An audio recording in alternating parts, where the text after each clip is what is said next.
5600 కోట్లతో నిర్మించిన ఆంధ్రప్రదేశ్లోని అత్యంత అందమైన ఎయిర్పోర్ట్.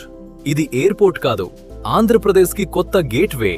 విజయనగరం జిల్లా భోగాపురంలో నిర్మించిన అల్లూరి సీతారామరాజు అంతర్జాతీయ విమానాశ్రయం దాదాపు 5640 కోట్ల రూపాయల వ్యయంతో నిర్మించబడింది. ఈ గ్రీన్ఫీల్డ్ ఎయిర్పోర్ట్ ప్రత్యేకత ఏంటంటే, మొదటి దశలోనే ఏడాదికి 60 లక్షల మంది ప్రయాణికులను నిర్వహించే సామర్థ్యం ఉంది.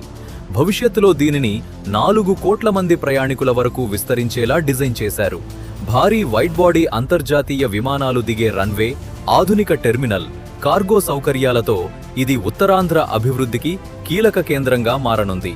ఇంకా ఈ ఎయిర్పోర్ట్కు మరో పెద్ద ప్లస్ పాయింట్, చుట్టూ ఉన్న అద్భుతమైన పర్యాటక ప్రాంతాలు.